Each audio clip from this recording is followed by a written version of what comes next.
everybody, Son Goshuaku here! Rebecca Rose Gold. Hello, everybody. Son Goku and Chichi. It's not about them individually. It's not like Goku, he's like this and this is his personality. And Chichi, you know, she tries to be a good mom, all this stuff. How are they as a couple? It's really bad. And what I feel like reminded me of it, if you guys have been playing Dragon Ball Z Kakarot at all, I kind of forgot about a lot of their dynamic as a relationship. And I was reminded of it as I was playing the game where she's just like, well, Gohan has to study. And he's like, yeah, but Chichi, like, we're going to go. And she's like, well, okay.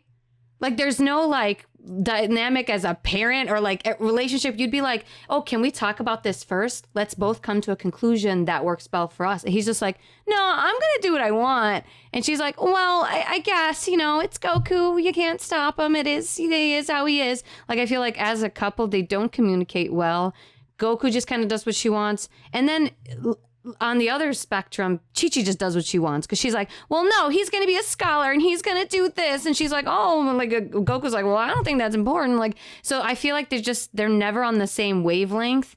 And just, I mean, even if you really think about how they first got together, it was like, she's like, you said you'd marry me. And he's like, oh, I did?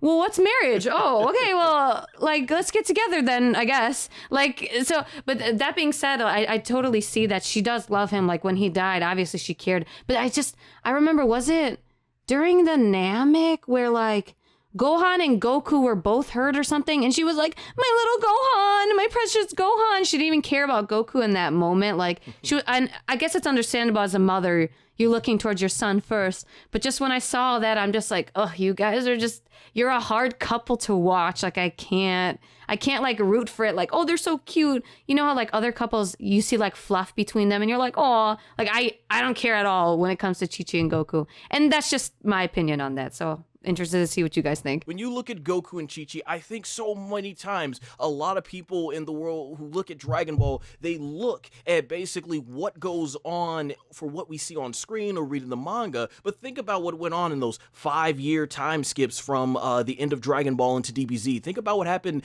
in those 3-year time skips when they were preparing for the Jinzuko Negan, aka androids. Think about what happens in 7-year time skip when she first hears Goku's coming back. She's excited because she gets to introduce Goten to his father for the first time, and then she's concerned, does she look too old and everything? So there's just these things about Goku that you could tell she really loves, and I agree, she has a lot of patience. And at the end of the day, you know, like so many fans, I used to complain about Chi-Chi early on, like, oh my gosh, like, you have to save the world in order for Gohan to become a scholar. But at the end of DBZ, I'm like, you know, at the end of the day, she's just a mother who wanted the best for her son, and that's something that basically is what Chi-Chi's all fighting over. And that's something about the relationship. There's no abuse in their relationship from a physical standpoint, a mental standpoint.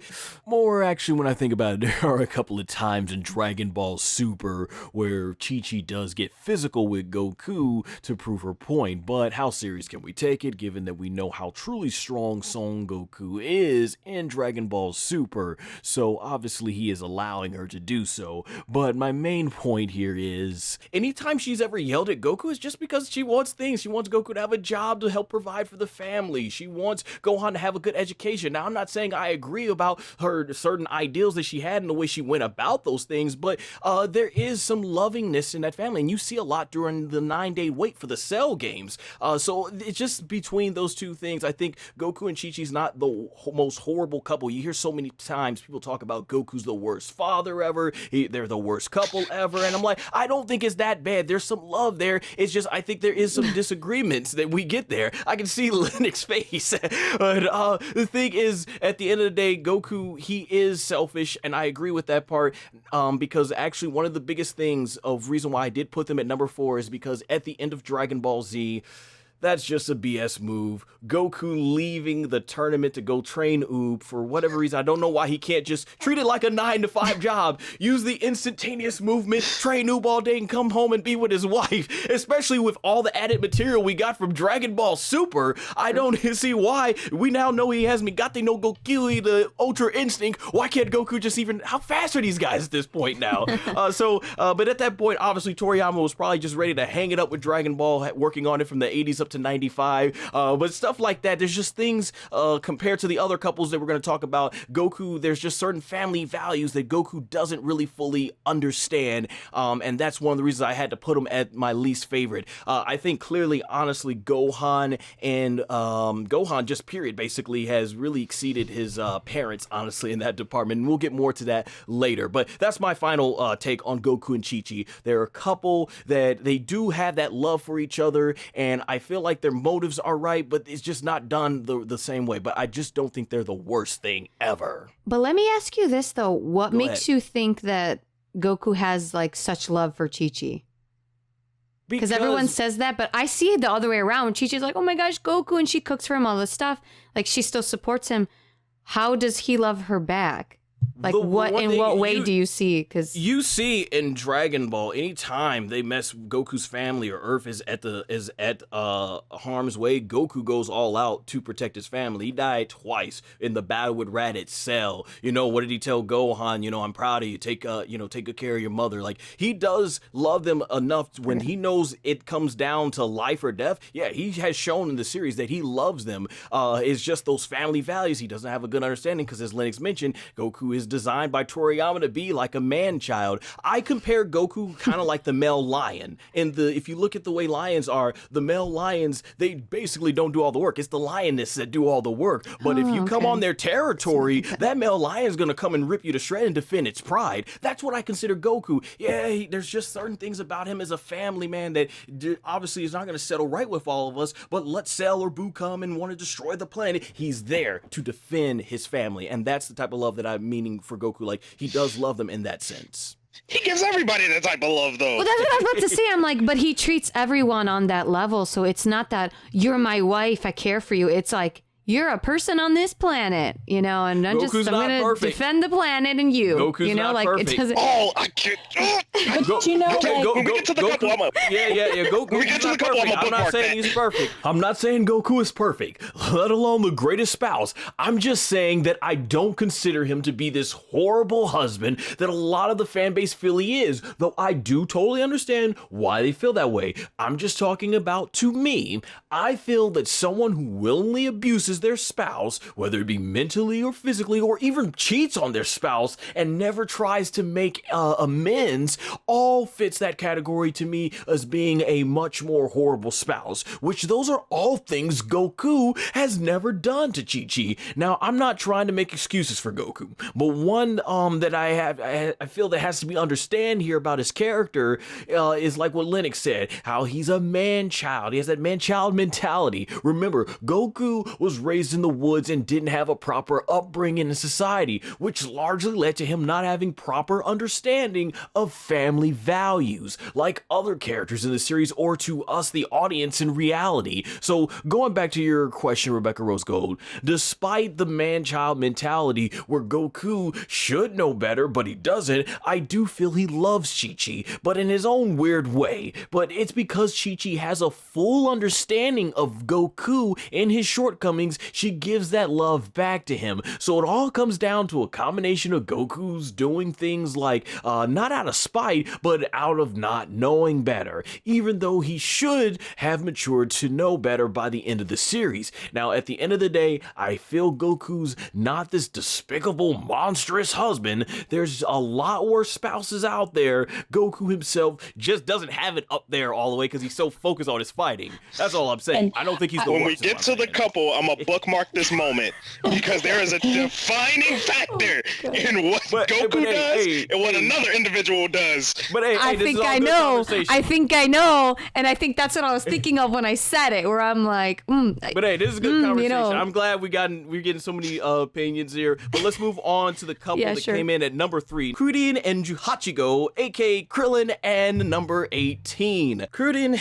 and 18 both have the understanding of family values. Someone told me their problem with 18 was basically that she seems too money hungry. But when you look at the actual series, every time she wants money, it's to provide for her family. She entered the tournament because she wanted more money to help provide.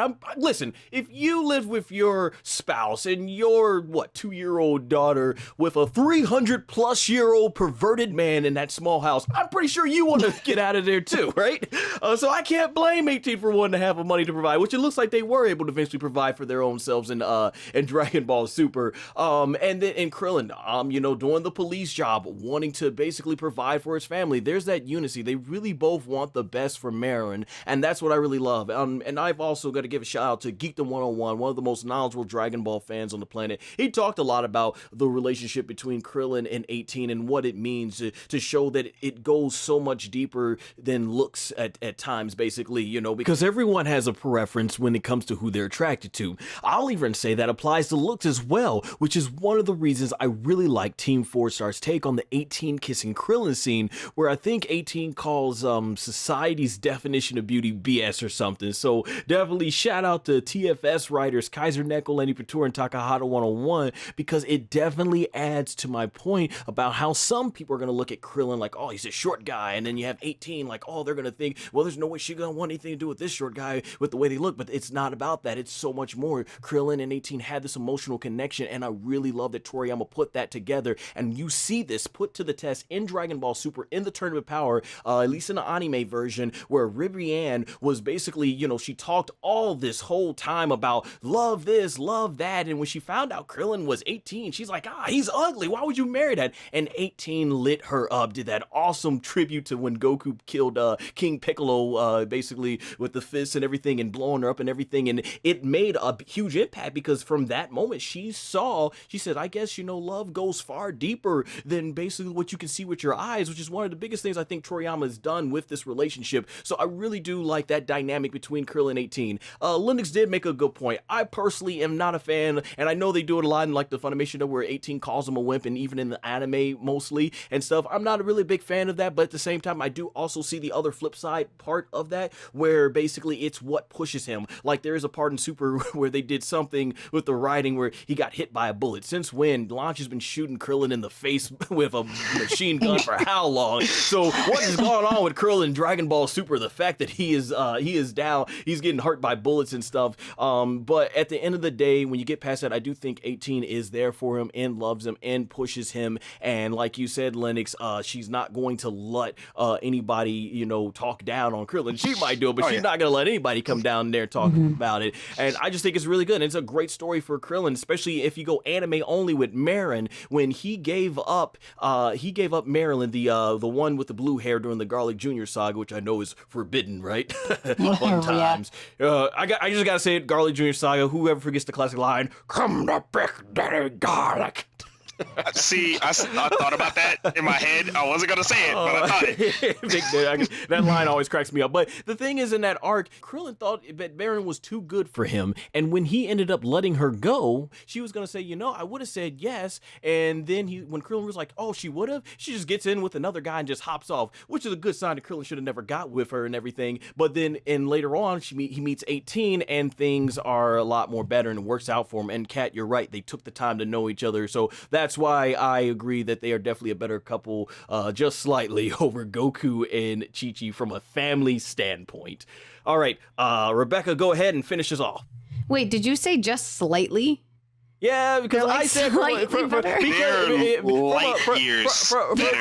my opinion, because as I mentioned earlier, when you usually see Chi-Chi yelling at Goku, it's for a pretty good reason, whereas in the anime version, it just seems like there's these times 18 makes these straight up mean comments towards Krillin. I'll use a couple examples in the anime version of Dragon Ball Super's Tournament of Power arc. I think it's like between episodes 99 and 100. So 18 basically lets her guard down and is nearly eliminated, but Krillin ends up going ahead and saving her, and and basically decides to poke a little fun at her by pointing out her mistake, because as we see earlier in episodes of Dragon Ball Super, 18 has no problem pointing out Krillin's mistakes, but 18, she ends up getting annoyed by this and ends up telling him not to laugh, and even the Elder Kaioshin's like, oh, that could have been a really touching moment. But then later on, when Krillin lets his guard down, moments later, and is eliminated, everybody just goes ahead and verbally craps on the guy, and his wife, who you think would have his back the most, ends up making the comment that, oh, and you call yourself my husband, and just makes Krillin feel like total crap. And from there, it just comes off to me in that moment that 18 doesn't like Krillin calling her out on her mistakes, but it's okay for her to call out Krillin on his mistakes. And I'm like, yeah, that just doesn't sit well with me. And then my second example comes again from an anime only scenario with the ending of Dragon Ball Z, is basically where during the Tenkaichi Budokai, aka World Martial Arts Tournament, 18 asks Krillin why didn't he enter the Tenkaichi Budokai, and he responds basically that he doesn't have a chance against Goku or Vegeta. And honestly, when you think about how Dragon Ball Super takes place before the end of Dragon Ball Z, who knows how strong these guys are within that in that tournament, with like the people you had in there, like what, Goku, Vegeta, Goten, Trunks, I think Fat Majin Buu, Pan, and a reincarnated Kid Buu in the form of Oob.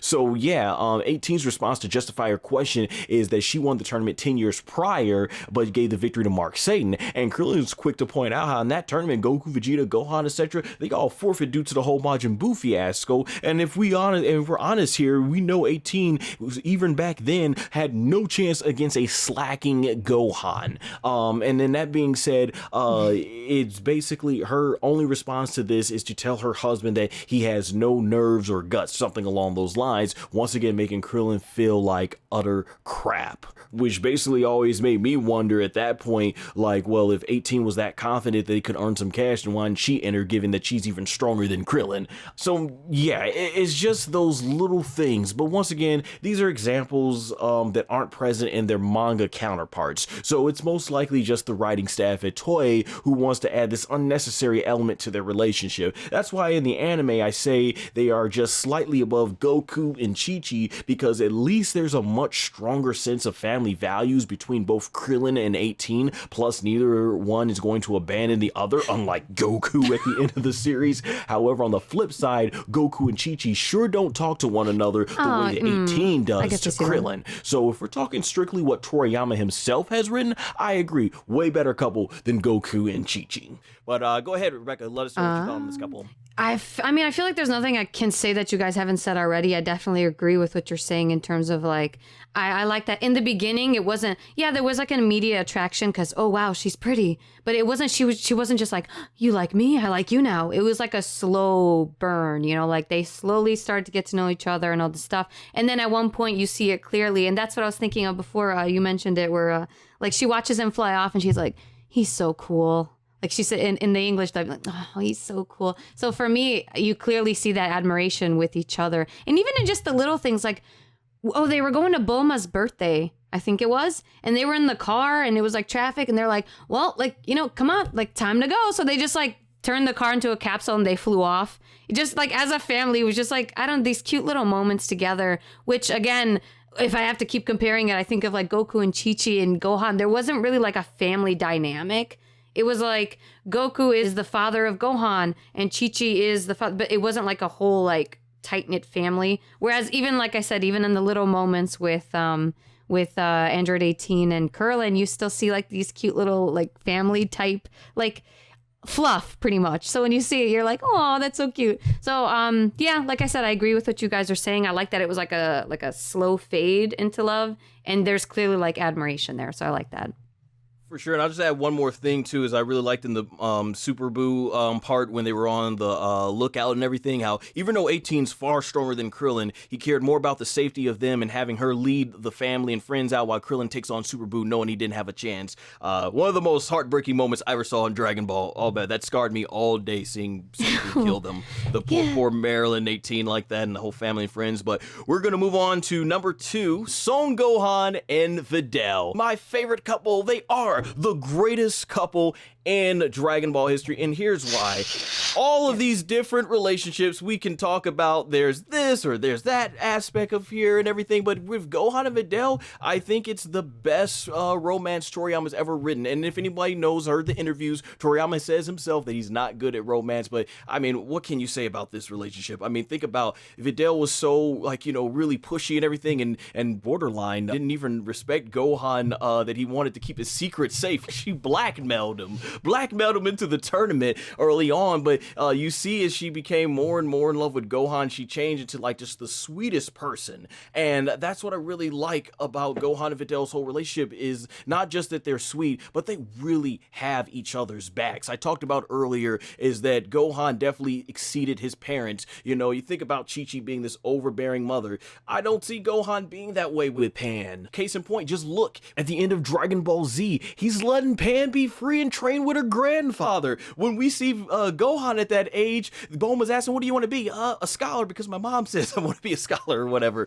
So it's like Gohan gives her more freedom, and even though it's not a part of the official continuity in Dragon Ball GT, it looked like even Gohan still let his daughter be free and everything and stuff like that. And then when you look at Videl, you know, I do miss what Videl was. She was such an awesome character from a fighting standpoint. Even though she got the crap beat out of her by Spokovich, she kept going ahead fighting and stuff. So it would have been nice to see that that dynamic continue with Videl. But like I said, she became this sweet person. Some of the episodes in Dragon Ball Super I thought really added to this is when I believe Mr. Satan and Gohan are being reckless with Pan, and Chi-Chi ends up going ahead and taking Pan away from them, and then Mr. Satan and Chi-Chi end up getting into this back and forth about what Pan's gonna be like, I guess how she would be raised or something, and it eventually ends up to where Pan and Videl are locked in a room with Chi-Chi and eventually Bulma, and they both are asking her, well, what do you want Pan to be? And Videl's like, hey, I appreciate it. You know, she appreciates the advice that she's getting from her family and friends, but she's like, you know, hey, she wants Pan to grow up the way she wants to, you know, as opposed to what her parents or even the grandparents here would want her to be. And I love that because they both want to take on this new responsibility as parents together. They know there's going to be ups and downs, but the main thing is they wanted to do it together. And I love that aspect. Another great episode that I thought they did in Dragon Ball Super is when the guy tries to set up Gohan and have the actress kiss him, and then he takes a photo and says basically, oh, look at this, basically your husband is cheating, which was very out of this world for Dragon Ball. I'm like, wow, I've never thought I see a cheating storyline in Dragon Ball, right?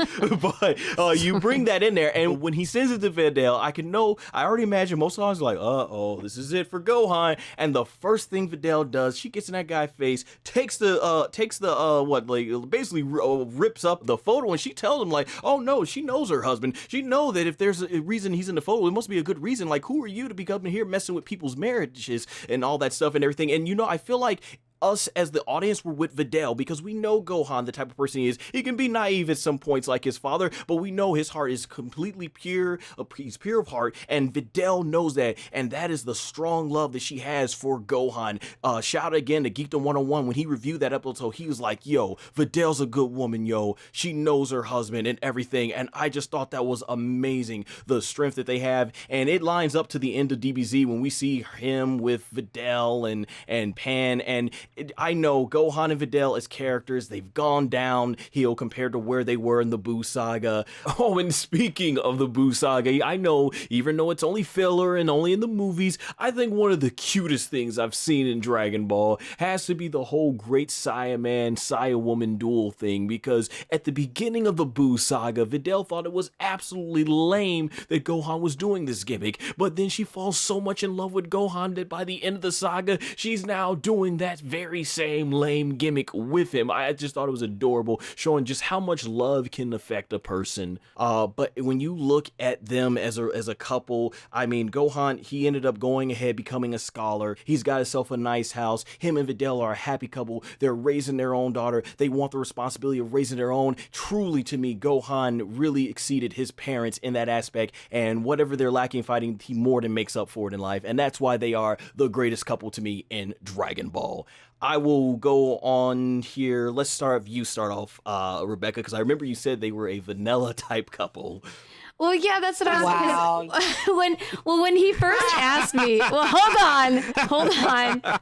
Well, let me explain. Yeah. So when he first asked me, because he's like, oh, who's gonna be your number one? Like, I kind of have an idea, and I'm like, if this was real life.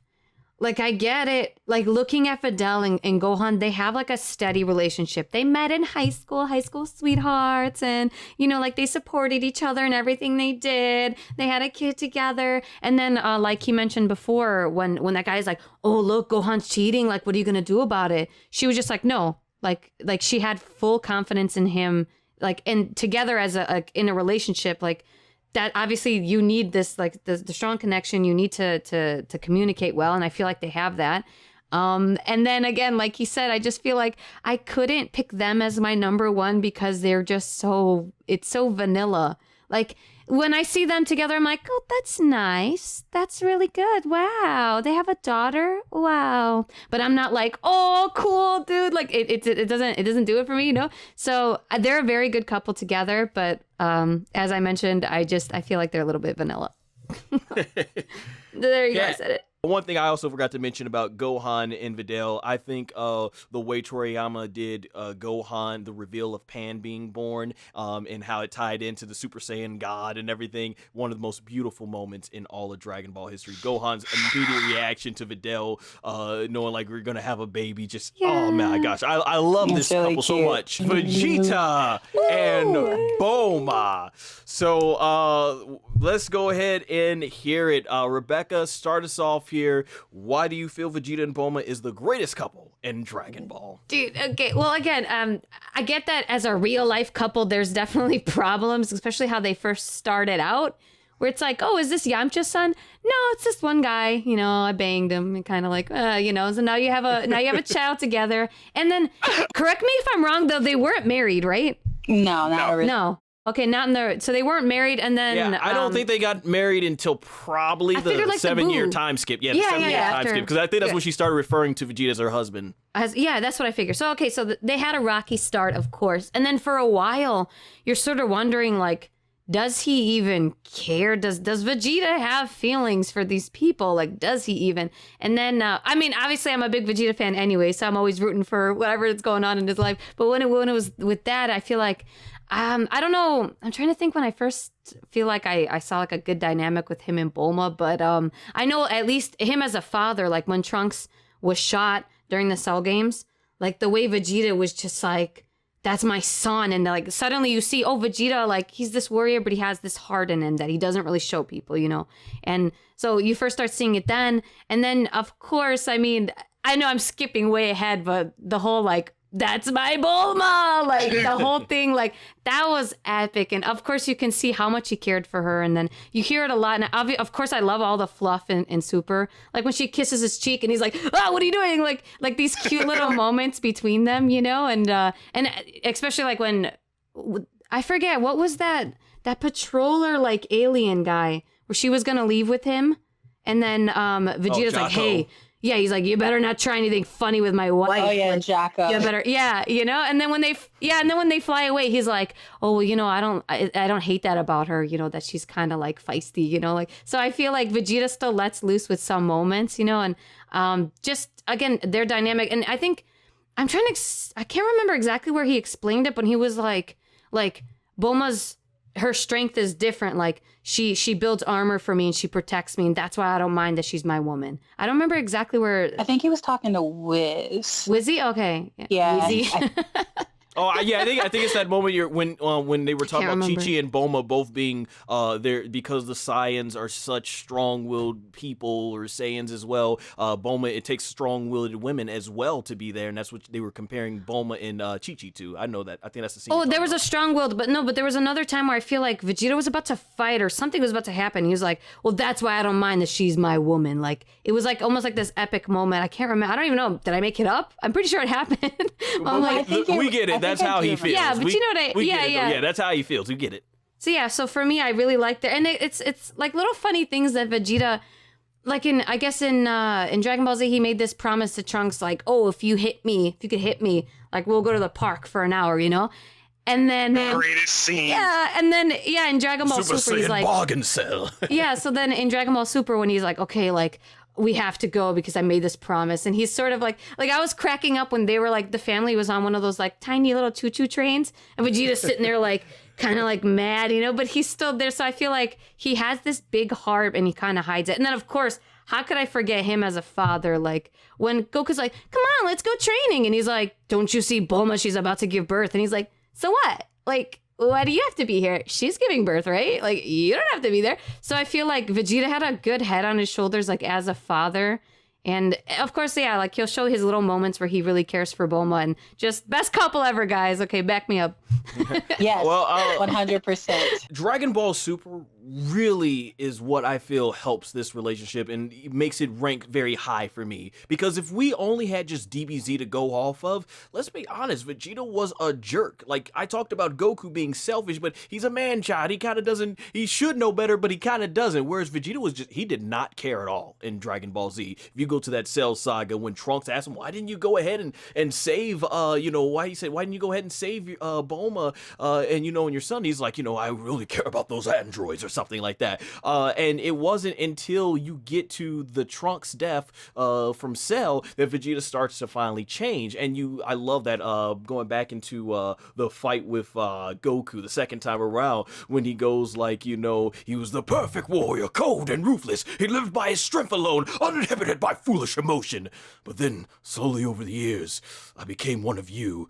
And what's his last thing he told Goku? Says, settle down, formed a family. I even grew quite fond of them. And that 7-year time skip is so important because remember, after Goku died, he said he lost the will to fight, which he obviously did fight, but man, it's like with Goku out of the way, he really started focusing on Bulma and Trunks. And obviously, when you look at the way they react to him, even before the whole Babidi taking over him, they love, just like Linux was mentioning, you could tell Bulma loved him, and she was going through mixed emotions. Do I bring Vegeta back because this is the person that's become her husband over the 7 years, or does she not bring him back because he just did double genocide on a massive amount of people? And I just thought that was some of the greatest emotion. And Linux has pointed out to me several times, and many others, Toriyama, when it comes to Toriyama, Vegeta really is the greatest character development you've ever seen. And you start to see towards the end of the Buu saga when he's like, was it Elder Kai? He's like, so Goku bribing me with boobies? Kakarot, this woman didn't happen to be Bulma. Well, Vegeta, it is you idiot. There's no way that old Jesus is putting his tips on my Bulma. That was our first taste at that. And you see at the end of DBZ, he's there with Bulma, his new daughter Brawl, Trunks. Talk about having your whole family named after underwear, right? You gotta love that Toriyama puns. It is told to us towards the end of Z that okay, Vegeta became a better person, but we never got to see it. That's what makes one of the best things in Dragon Ball Super so great, is Vegeta's character development. How poetic is it that in Dragon Ball Super, the beginning against Beerus during Battle of Gods, that Vegeta, all these years of training is not what makes him surpass Goku. But when the God of Destruction himself hits his wife, he becomes even stronger. While I don't agree with the logic of the SSJ form overpowering SSJ3, I thought that was really powerful. That is what made Vegeta in that moment stronger than Goku. Not his will to surpass his rival, but the will to protect his wife. That was so powerful for me. I really love that. And a lot too that I like in Super is you see Vegeta wants to make up for what he did with Trunks. Think about that, and Rebecca brought it up. Think about Vegeta when he wanted, even with the Tournament of Power, he's like, no, Kakarot, I'm not going. I want to be here for the birth of my daughter. You see, he realized, you know what? I effed up as a father the first time Trunks was born. I don't want to do it again for my second child. And he even took Trunks to the amusement park. He's just so much making up for what he was. And I just think the development, the big thing that separates Vegeta and Bulma versus Goku and Chichi is that Goku, as a family man, did not mature, not that much at least. Vegeta did. a lot, and I think that's why it's an easy pickings for Vegeta to be up here. And like Liddy said, there's still more to be developed, and I think from an entertainment standpoint, like Rebecca mentioned, Gohan and Videl are vanilla, but I think when it comes to Vegeta and Bulma, you have arguably one of the most popular characters from the fighter standpoint, and one of the most popular human characters, because Toriyama has kept both these characters relevant, so it's like two of the most charismatic characters coming together, and I think that's why this has become the most popular couple in the whole Dragon Ball fandom. I'll add on to, I do think Goku had a huge help in developing Vegeta as well, because everybody called him jerks. Goku was always the one person that never let Vegeta really get under his skin. I think Vegeta, Bulma, those two really saw the best, and you had Trunks. They all three saw the absolute best in Vegeta, and eventually, it took a long time, but eventually Vegeta reached the mountaintop finally, and just becoming a better person to what we saw today. It has been an absolute pleasure talking all the four main Dragon Ball couples with you all. I had a lot of fun with this discussion. I hope you all have a lot of great time watching this or even listening to this, and hopefully it takes your mind off of what's going on in the world today. So hopefully we provided a great entertainment for you in this discussion. So this is the part where